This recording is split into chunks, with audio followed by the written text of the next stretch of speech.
G'day viewers and welcome to another episode of PB's Retro Restorations, coming to you unlive from Underwood, diecast capital of the universe. This is another one provided by my father-in-law Paul. It was going to start out as a restoration.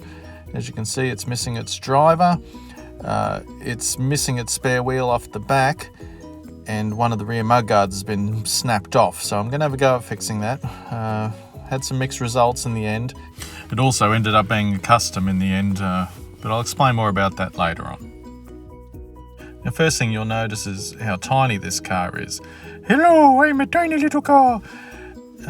It's very small, and the more I looked at it, the more I could see things wrong with it. It's had a nail used to replace the front axle, so we're going to have to fix that.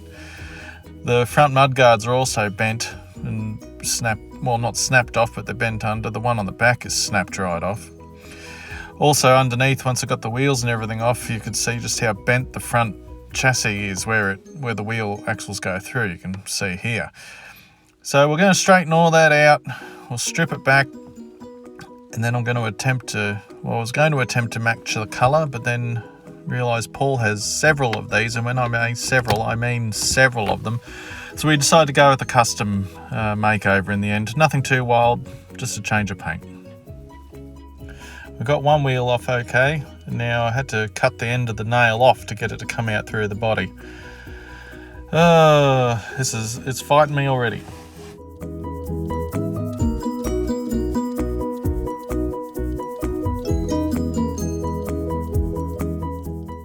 Here's a better look at those bent front spindles for the axle. One's not so bad, one's must have got stood on at some stage. We'll straighten them out.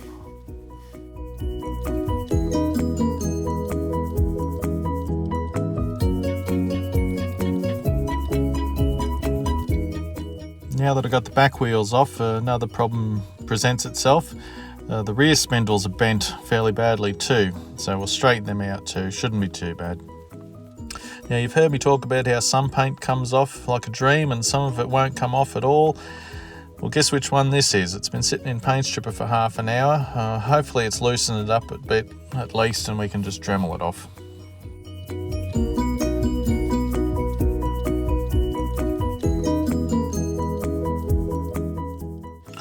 So here I am with the pliers, just being ever so gentle. The back was bent too. All these things I couldn't quite see until we get the paint off or the wheels off. Anyway, you want to be real gentle. I don't have to tell you about the fragility of die cast, especially when it's 50, 60 years old. We don't want to break it. I'm just going to go easy. Started working on these front mud guards. I thought for sure I'd crack one, and I think I came close, but we got away with it. Now this snapped off mud guard, we'll see how we go. I'm getting my little file. I'm going to file it as straight and as square as I can and give us a clean edge to work with. I'm not sure whether we're going to use putty or put something else in there. So I tried putty, supporting it with some tape, and it ended up being so fragile and crap, as you can imagine, that it just broke apart later on when I tried finishing it. So I tried something else. So for the second attempt, I used some styrene I have, special sheet stuff you can get from the hobby shop, and araldite it on there. And here I am with the Dremel, just making it smoother, making it smaller, and trying to shape it so it looks at least human. It came out pretty good in the end. Once I'd rounded it all off, I did use a little bit of putty just to smooth it over and make it look better.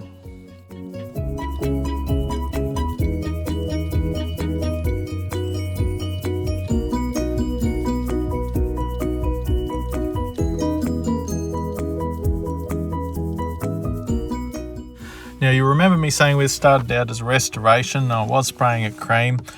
I was talking to Paul about it and said, you've got 16,000 of these in cream. How about we do a custom colour? So not long after this, we changed the colour.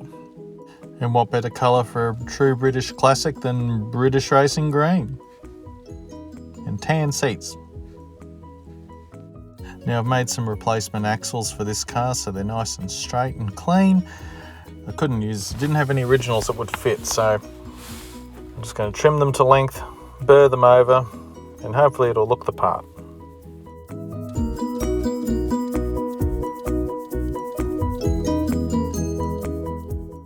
Now I managed to chip the paint a couple of times. Good job, PB, you've done it again.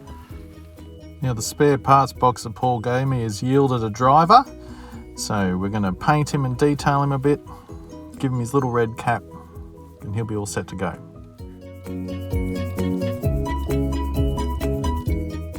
Okay, so here's what we started with.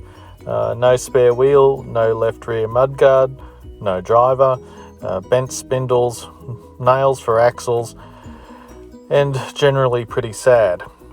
And thanks to the magic of photography and time-lapse, here is what we're left with now. It wasn't quite as exciting as last week, but that's okay. He's all cleaned up, ready to go and hit the road and do 40 kilometres an hour in the fast lane with his indicator on. Now, I'm concerned how this will look on people's 57,000-inch TVs, but I'm pleased with how it came out in the end. The mudguard did go a bit funny after it dried, but I'm pleased with the result. And if you're pleased with the result or enjoyed watching this video, please consider subscribing and sharing and giving it a thumbs up and letting me know what you thought of it.